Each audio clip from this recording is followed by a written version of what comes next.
Olá, companheiros e companheiras de caminhada, sejam todos e todas bem-vindos e bem-vindas.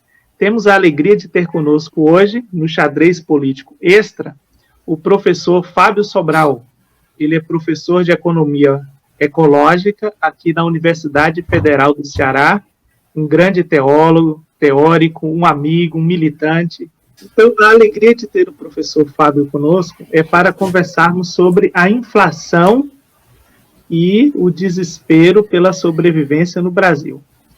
Professor Fábio, talvez aí partindo já do início, o que está por trás dessa inflação brasileira que só acelera? O IBGE mostrou em março uma inflação de 1,62, a maior desde 94. O que está por trás disso, professor? Seja bem-vindo. É emblemático que seja a maior desde 94. O que é que há em 94? O Plano Real, certo? Eles fizeram o real se aproximar do valor do dólar. Então, a partir daí, começa o combate à inflação. Na verdade, o governo Bolsonaro e o conjunto das empresas, das grandes empresas, estão retomando um projeto que era lá do período da ditadura militar. Ele é a favor da ditadura militar, não só pela repressão, mas na economia. E qual era o grande projeto? O grande projeto era permitir que as empresas tivessem altos lucros com dois mecanismos: a redução constante dos salários e o aumento dos preços, certo? Então, a inflação serve como um mecanismo de mais-valia indireta ou mais-valia relativa, o conceito do Marx, né?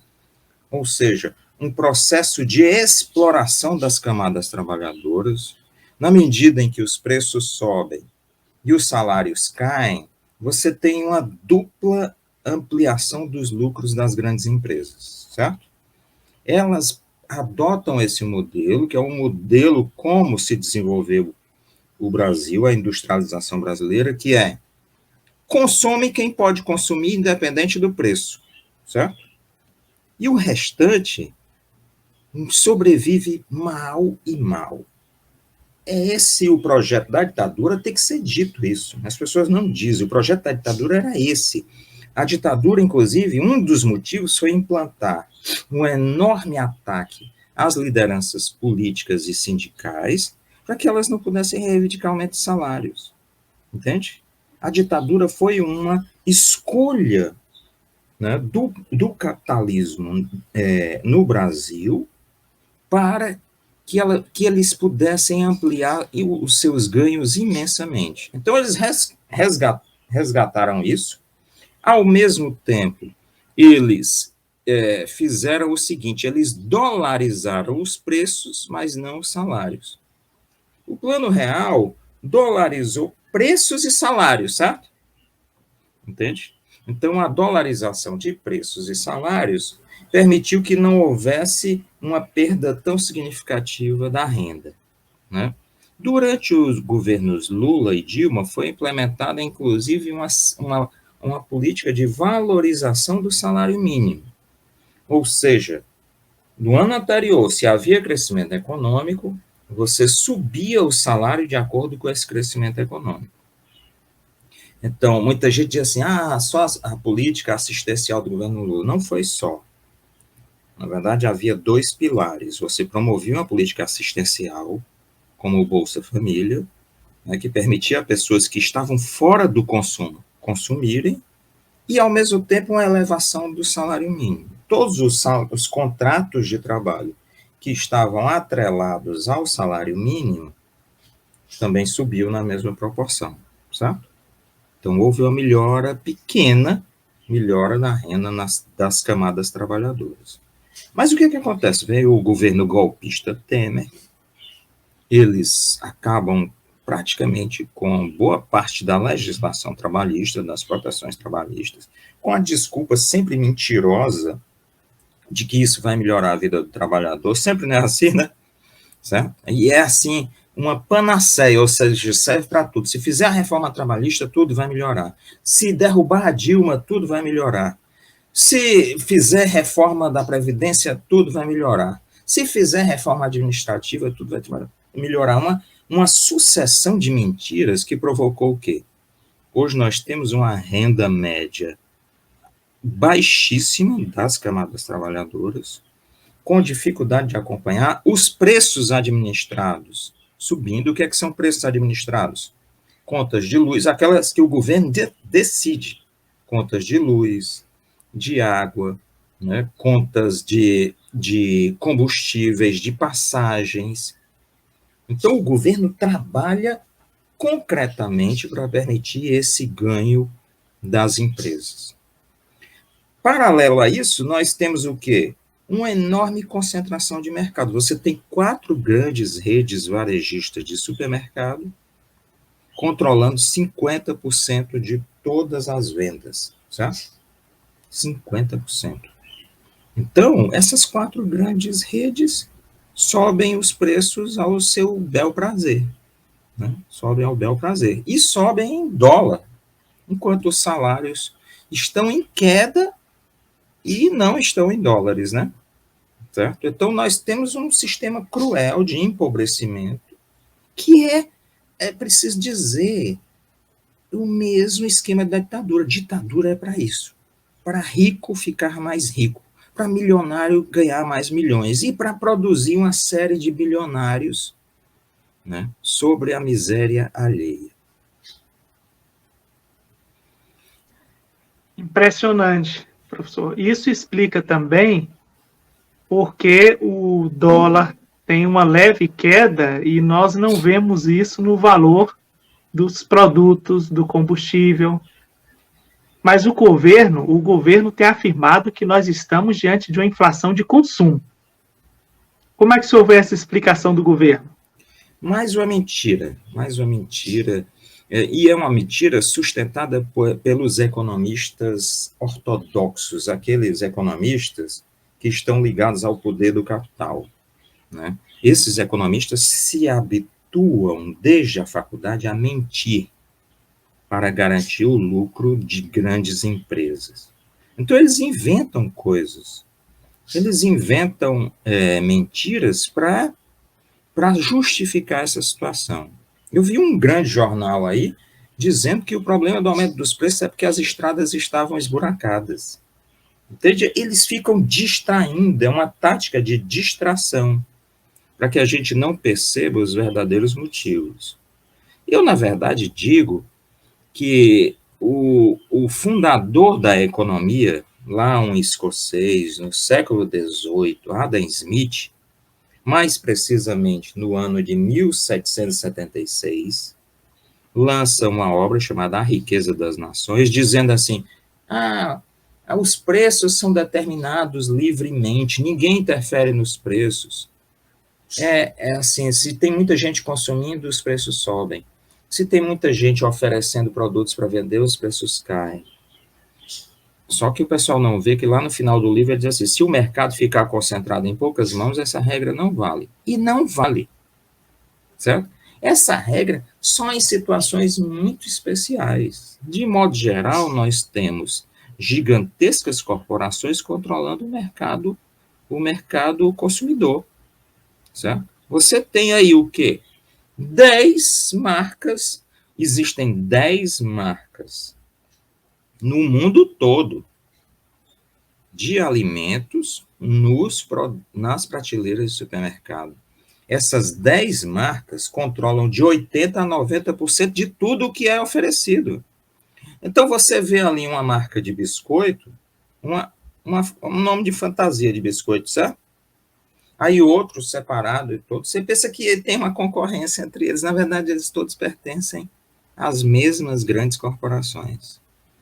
Tem uma empresa de laticínios, né, que desde 2005, uma empresa suíça, que controla 80% do mercado de leite no mundo.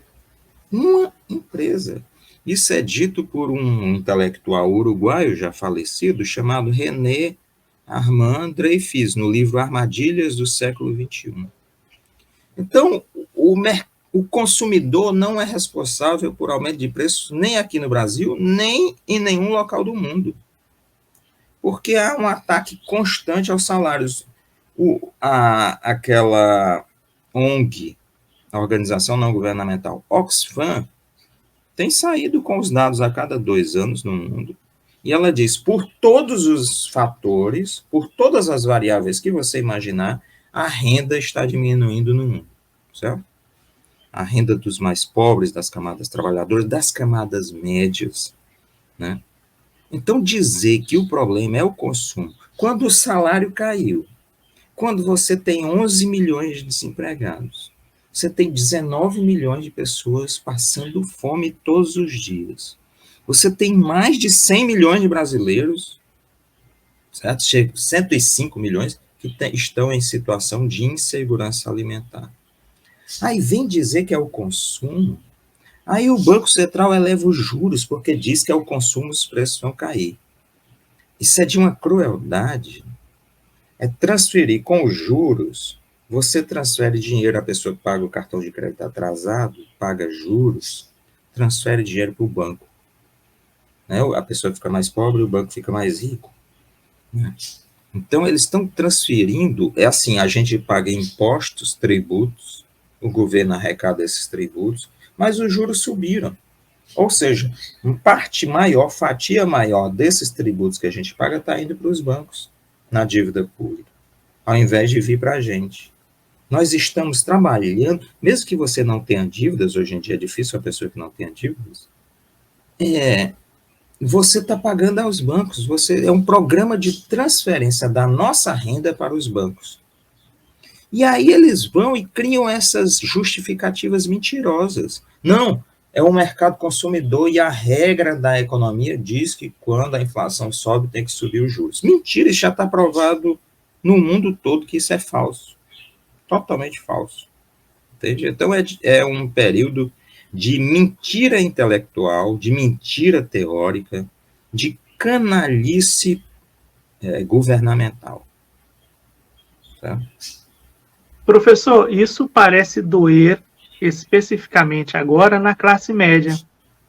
Aparentemente, nós tínhamos, a partir dessa ideia muito comum que o senhor colocou, né? Quem puder consumir, que consuma, mesmo a preços elevados, mas parece que agora isso está tocando especificamente na classe média. Inclusive, a mídia comercial já começa a dizer que a classe média é afetada pela inflação, é achatada pela inflação. Como é que o senhor vê isso e vê o papel da própria inflação e da classe média em um ano eleitoral? Eu poderia responder de muitas formas, mas eu indico um filme chamado Capitalismo, uma História de Amor, do Michael Moore. E lá há um relatório de um grande banco, o banco Goldman Sachs, aos seus investidores, os grandes investidores, certo? Separando assim, nós e os camponeses. E ele se pergunta, por que ele não chama de camponeses? Né? No fundo, é uma visão, assim, eles são os nobres, eles estão acima dos humanos, já há um termo chamado pós-humano, certo? Eles estão acima da espécie humana, e o restante tem que ser camponês, tem que ser miserável, certo? A ideia de uma classe média consumidora mantendo os níveis da economia, isso acabou. Você tem duas formas, certo? Eu vou opor duas formas. Você tem a China produz bens manufaturados baratos, né? Cada vez mais baratos, ou nem tão baratos, mas menores em preço do que os produtos feitos nos Estados Unidos, por exemplo, das corporações americanas. Às vezes são até feitos na China também. Você pega um iPhone, o iPhone é muito mais caro do que o Xiaomi, certo? Sendo muitas vezes o telefone Xiaomi, eu não vou dizer que é barato, R$4.000, né? Não vou, ou 5, não sei. Mas o iPhone é um preço de 15, 12 mil reais, né? Então, você pega os dois. Você tem dois mecanismos de como ganhar. É assim, você vende 10 milhões de aparelhos Xiaomi, e ganha um percentual, vamos dizer, de 5, 6% por aparelho, certo? Então, você ganha vendendo muito, você ganha numa massa de lucro muito grande, certo?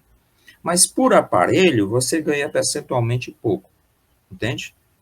Esse modelo de produção depende de camadas médias, ele depende que muita gente consuma para ter lucro, certo? Mas no lado ocidental, né, se escolheu um outro modelo, que é o modelo dos bens de luxo, na economia chamado bens de luxo, certo? É melhor ter uma Ferrari vendendo 300, 500 exemplares do que vender 1 milhão de Volkswagen, entende? Certo? Então, assim, é um exemplo, né? Não quer dizer que esteja correta a proporção, certo? Mas o modelo é esse, é vender para camadas que podem vender caro, ganhar em cada produto uma taxa de lucro muito alta e vender pouco. É um modelo de luxo das bolsas Louis Vuitton, do iPhone, da Ferrari, né? Das Mercedes. Então, o modelo é esse, um modelo dos bens de luxo. É um modelo que já existia no Brasil desde os anos 50, sabia? Havia 10% da camada mais rica que podia consumir, aí mais ou menos uns 60% da camada mais pobre, que era trabalhadora, ganhando até 3 salários mínimos, e o salário mínimo na época era muito baixo, né? E 30% totalmente fora do mercado. Era chamada a sociedade dos 3 terços, apesar de não serem terços exatamente, né? Então, esse modelo existente no Brasil foi um protótipo do que eles querem implementar no mundo. Certo? E as camadas médias vão sendo esmagadas. Como elas foram acostumadas a ser sócias das camadas mais ricas, elas não acreditam, elas não percebem. Então, desaparece o emprego de contador numa grande multinacional, o emprego de advogado, escritório de advocacia, desaparece o engenheiro, desaparecem os gerentes, desaparecem os diretores. E aí essas pessoas recebem indenizações e montam negócios, restaurantes e tal. Então a queda não é tão abrupta, não é tão brusca. E elas ainda se acham sócias desse modelo, elas não percebem isso. Entende? Isso é muito estudado por intelectuais franceses hoje. Né? No programa Panorama, que você acompanha, eu descrevo esses intelectuais franceses, né, sobre a queda da classe média francesa. E essa classe média francesa, ela não percebe que isso é fruto do mecanismo e, inclusive, vai para a direita. Cada vez mais à direita, como aqui. Certo? Como ela tem lembrança de um passado, fica aquela lembrança assim meio saudosista de um passado onde ela era próxima dos ricos, como a ditadura militar aqui no Brasil. Então ela acha que foi o desaparecimento da ditadura que a fez perder as posições. Entende? Então o projeto para as camadas médias no mundo capitalista é o seu desaparecimento. Porque até 1850 não existiam camadas médias no mundo capitalista, certo? Não existiam camadas médias, só existia uma divisão. Você pegar os economistas clássicos, eles falam em trabalhadores assalariados, capitalistas e proprietários de terra. Então só havia 3 classes sociais bem nítidas. O que é que faz surgir as camadas médias? Um capitalismo que ampliou a sua capacidade industrial, que dependia de bolsas de valores para fazer. Você não podia fazer uma ferrovia sozinho. Você tinha que colocar as ações na bolsa de valores e vinha dinheiro para ser sócio dessa grande ferrovia. Certo? Isso cria estruturas industriais imensas. Então, antes, o capitalista ele mesmo controlava os operários. Agora não. Nesse período, de 1850 em diante, você tinha siderúrgicas gigantescas, ferrovias gigantescas, aí você precisava de setores intermediários, sabe? Para controlar tudo isso. Mas a automação, a inteligência artificial, esses dois mecanismos, vão eliminando essa necessidade de setores intermediários, certo? E vão fazendo com que as camadas médias percam sua função no processo industrial. E depois vão perdendo sua função no processo financeiro. Entende? Por exemplo, em Londres, Londres vai ser uma tragédia. 25% das camadas trabalhadoras está no setor financeiro. Certo? Com a automação, com a inteligência artificial, isso vai desaparecer. Né? Vai desaparecer. Então, você vê que mesmo nos países mais ricos, esse processo vai ser muito doloroso. Muito doloroso. É um projeto. É tudo pensado. Tudo pensado. Nada é aleatório. Professor, o mercado projeta aí para o ano de 2022 no Brasil uma inflação de 5,65. Fizeram um novo ajuste agora para 6,86%. Como é que se houve essa previsão do mercado e os instrumentos que o governo utiliza para controlar a inflação? A gente já falou sobre os juros, né? Aumenta os juros. E aí dói mais ainda no trabalhador já endividado. E esse é o seguinte, eu vou dizer como é que funciona o mercado, certo? Aqui no Brasil. É assim, todo mês tem num hotel chique, uma reunião dos principais economistas dos grandes bancos e das agências de investimento. Eles dizem o que é que acham, o Banco Central fica ouvindo. Na verdade, eles dizem o que é que querem, e o Banco Central fica ouvindo. Depois sai o boletim Focus, com essas previsões. Essas previsões são todas furadas, todas, certo? Eles, na verdade, não estão dizendo o que acham que vai acontecer. Eles fazem duas coisas. Ou eles mentem, dizendo, a inflação vai ser 6 ponto alguma coisa. Eles não estão dizendo isso, eles estão dizendo isso para o grande público. Olha, a inflação não vai ser tão alta no ano, vai ser 6 ponto alguma coisa, não precisa se preocupar. Certo? Esse é o primeiro fato, a mentira. A outra, eles dizem o quanto querem que para ter essa inflação tão baixa, é preciso ter uma taxa de juros mais alta. Então, é uma verdade e uma mentira. A verdade é o seguinte, subam os juros, porque nós vamos ganhar. E ganhar na moleza. Porque não precisa abrir loja, não precisa abrir fábrica, contratar gente, fazer propaganda, não precisa nada. Certo? É só receber juros. Como um parasita, eles são assim, vamos dizer, uns carrapatos na sociedade brasileira. Certo? Aí, eu não estou dizendo as pessoas que compõem, mas o sistema é assim, um sistema de sanguessuga. E a outra é mentira, eles dizem assim, olha, a inflação vai ser baixa porque você vai subir os juros. Essas previsões todas explodem depois, não se confirmam e não há nenhuma cobrança. Existe algum mecanismo de cobrança legal para mentir em previsões? Nenhum. É impune, e eles embolsam os lucros de forma extraordinária. No final do ano, eles inclusive têm uma festa. Eles fazem festa e tem, como é que chama? No mundo todo ocorre isso. Aí eles dão bônus de presente aos seus executivos, sabe? De milhões. Certo? Eles estão dando os bônus, não porque os caras foram eficientes no trabalho, mas porque eles desempenharam o seu papel político. O papel político de convencer a sociedade de que era preciso um remédio amargo. Ela precisa provar um remédio amargo, que são preços altos. Você precisa deixar de ir ao médico, né, ter plano de saúde, deixar de ir ao dentista, sabe? Não pode usar o carro, você tem que reduzir a qualidade do que você come, ou até reduzir as refeições que você tem, para que a economia entre nos eixos, né? Nos trilhos. É tudo mentira, sabe? Eu tô ficando mais, assim, como é que eu diria, mais escrachado com relação a isso, sabe? Antes eu tentava justificar teoricamente, é um bando de picareta.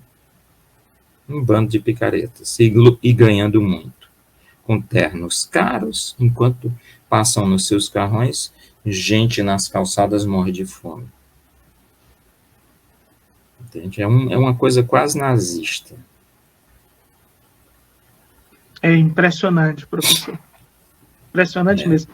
Professor, voltar aqui só para uma pergunta que ficou ainda, queríamos que o senhor completasse, é sobre essa alta da inflação no ano eleitoral. Como é que o senhor vê isso numa disputa, especialmente na disputa presidencial? Eles aplicam as formas dos aumentos de juros liberais para ver se baixa a inflação, mas eles vão pagar esse preço, sabe? Porque isso está afetando a população. E aí, aqui no Brasil, uma esquerda deveria ter posturas claras de mostrar para a população e para as camadas médias que estão empobrecendo o seguinte: olha, nós vamos romper com esse sistema. Vamos romper com esse sistema de dívida pública alimentando os bancos e as agências de investimento. Esse sistema de aumentar preços dos combustíveis para satisfazer os acionistas, certo? O governo tem 30% das ações da Petrobras, lucra com isso. Parece que outros 20% estão no Brasil e lucram com isso. 50% dos acionistas está em Nova York. Entende? Lucrando com isso. Então tem que romper com isso. Tem que romper. Agora, romper significa o seguinte: pode ter guerra, entende? Certo? Pode ter guerra, pode ter golpe. Então, você não basta romper num setor limitado, você tem que ter uma série de medidas, inclusive. Assinar acordos com outros países de defesa, sabe?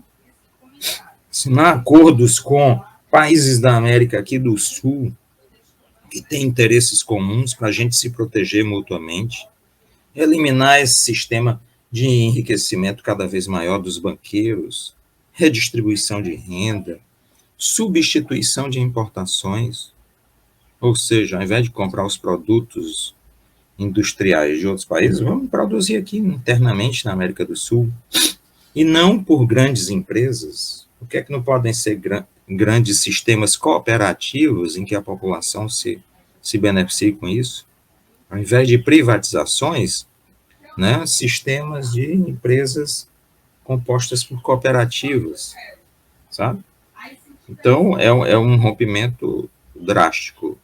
Ou, do contrário, nós vamos caminhar para o buraco. Mesmo que entre um novo governo, se ele mantiver esses mesmos mecanismos, nada vai mudar. Professor Fábio, queremos agradecer sua presença, sua participação no Xadrez Político Extra. O senhor tem mais alguma consideração? Suas considerações finais? Por agora, minhas palavras finais são: é preciso organizar as pessoas. Organizar. Não organizar de uma forma a controlar, como antigamente se pensava, uma direção de partido que manda o pessoal obedecer. Vamos para a rua. Não, gente que pense. Nós precisamos pensar a realidade brasileira. Certo? Montar grupos. Né? E hoje os grupos podem ser montados até por plataformas, o Telegram, o WhatsApp. Você monta, distribui textos, debate. Vamos criar uma cultura de debate interno para enfrentar toda essa realidade. Professor, muitíssimo obrigado por sua presença, sua participação. Tem sido importantíssima a sua participação nas redes sociais em geral. Você também pode acompanhar o professor Fábio Sobral no YouTube. Ele tem um canal, Fábio Sobral. Dentro do YouTube é só você procurar Fábio Sobral. E ele participa também de 2 outros canais. Na segunda-feira à noite, ele tem um programa na rádio Web Rebelde. O programa é o Panorama. Programa Panorama, rádio Web Rebelde. Ali você encontra o professor Fábio Sobral ao vivo também, às segundas-feiras à noite. Muito obrigado a vocês que têm nos acompanhado, nos assistido, participado. Coloque aí as suas considerações no bate-papo. Não se esqueça de inscrever-se no canal, curtir e compartilhar esse vídeo, tá bom? Até a próxima, valeu!